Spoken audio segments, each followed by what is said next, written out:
Hey there, today we are talking about 5 things that I wish I knew when I was a beginner guitar player. This is something that a lot of YouTubers talk about, and you know what? It's time that I throw my hat in the ring. The first thing that I wished I had learned as a beginner guitar player is to listen to my body. One thing that any of my students will tell you is that tension is our worst enemy on the guitar. So what's really happening in those moments? Well, an adrenal response. That's what's happening in those moments. And you know what? There's a really simple tool that can help us master that adrenal response: the breath.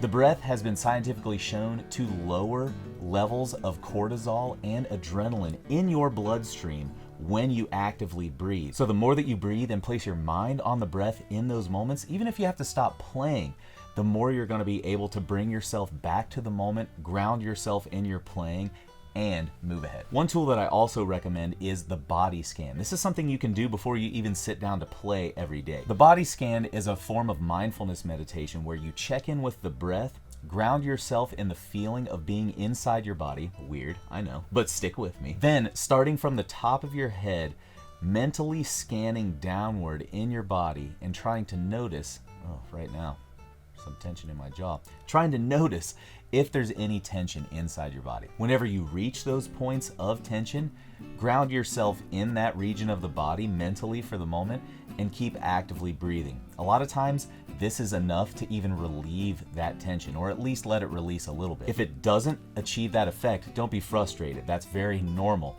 What this can do over time, though, is just generally raise your awareness of where you hold tension in the body. If you find yourself body scanning and noticing a particular area popping up every time, you can then get yourself in the habit of recognizing that when you're playing, breathing into it like we talked about, and then releasing that tension, allowing yourself to move forward. In my opinion, it's kind of like a wizard hack that you can pull on yourself in the moment. It definitely works, and I highly suggest mindfulness meditation exercises to anyone who feels that adrenal response affecting their play. If you're looking for inspiration on this topic, there are a few people I would suggest looking at: Stash Weislouch, Kenny Werner, Victor Wooten, Jake Jolliffe, and Troy Grady. I'm gonna link below and up here to a playlist of some videos that I think you might find inspirational on this topic. Alrighty, the second thing I wish I had learned as a beginner guitar player: slow is smooth, smooth is fast. I heard this quote from a student that I had at Kaufman Camp this past summer, and it totally blew my mind. He said this was their go-to phrase in the Army when they were training soldiers on a new complex task or routine. As soon as I heard it, I thought this couldn't be more true for the guitar. Sometimes I think we could all use a reminder to slow down a little bit when we're learning that new right hand technique or scale pattern in the left hand. If you're like me, the anxious urge to get better at guitar can kind of lead to fast and loose behavior, like cutting corners looking for that new course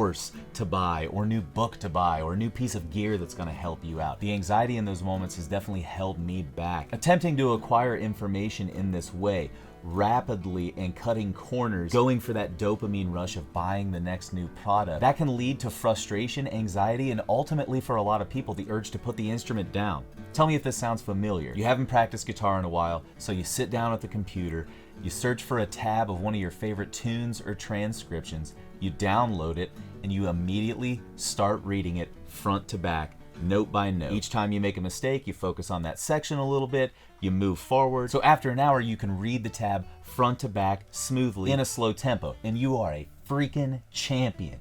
You've mastered the guitar universe, right? You can play this tab. Oh my God, I've got that Brian Sutton solo down. After you're done practicing, you triumphantly set the guitar down, go watch 3 episodes of King of the Hill, eat some Cheetos, and then come back to display your guitar wizardry once more. But at this point, you've found that you've completely forgotten everything and stumble through the tab, repeating the same process again and again. I've been there, you've been there, but let me present an alternate reality. You hear a tune you want to learn. Oh dang, I want to learn that sick version of Cuckoo's Nest that I just heard Hayes play. You download the tab, but instead of diving in straight away, you listen to the tune, maybe a few times in a row. Maybe humming along as you listen. Maybe acquiring some of those melodic fragments in your mind. Maybe you get curious enough that you obsessively pore over the tune and learn to vocalize it internally. You're still missing a few notes, so you pull up the tune on YouTube, you go to the gear icon, you slow it down, you listen, you learn the melody in its entirety, and you can hum it to yourself. Then you realize, holy shit, an entire half hour's gone by, and I've got to go to work. You've wasted your entire guitar practice just learning this tune. But then when you get to work, the tune is rolling around in your head all day. You can't forget it. It haunts you all day at work, slowly draining you of your life force. When you get back home from work, you have one mission: release this demon from your mind. So you immediately pick up the guitar, and one note at a time, singing to yourself and searching on your instrument, you find Cuckoo's Nest on the guitar. After 10, 15 minutes, 20 minutes of doing this, you know what? You've actually acquired the entire melody. And the next morning when you pick up your guitar, you can still remember the tune. I promise you, this is a narrative that I have realized myself over time, and the slow way is the fast way in this instance.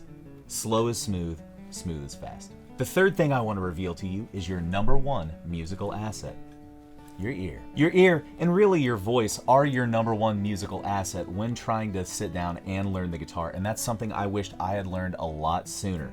I was really focused on reading chord diagrams on charts and tabs and all of these things, and not really engaging my ear. I know this sounds ridiculous, but I had to take remedial ear training when I got to grad school. That was kind of embarrassing for me, but at the same time, when I went through that course, my life completely changed. So thank you, Hank Isnetsky, for that. Going back and learning the slow way, using my ear, vocalizing what I wanted to play, installing it in the hardware first, and then trying to pick it out on my instrument, it really led to this complete picture of every musical work that I was trying to learn, and it really installed it in my mind in a way that's very easy to recall, and I never forget tunes. Something that also kind of happens over time when you engage your ear is that when you hear a melody, you can almost just immediately pick it out on your guitar. That's an exercise that I would highly suggest if you want to engage your ear training. You can either play a musical phrase that you know on the guitar, sing it to yourself, and then play it back, and then flip the roles. Sing a phrase that you hear in your mind, and then try and find it on the guitar. If that seems overwhelming, just listen to good vocalists and start there. The melodies are always slow enough. Plus, vocal melodies are just really sweet. They're usually diatonic and teach us how to put single note lines together in a very sensible way. If you're completely new to ear training, here's an exercise for you. Sing the first note to one of your favorite songs. Maybe it's a G note. La. So, you grab your guitar. Then, using one string, sing that pitch, la, and climb up your string, la, la, la, la, until it matches pitch. I know that sounds really basic and really rudimentary, but there's a relationship that you can build over time that kind of cuts out the middleman when you practice it. Meaning, when you hear something in the air, you can immediately find it on your guitar instead of having to sing in between. Point number 4.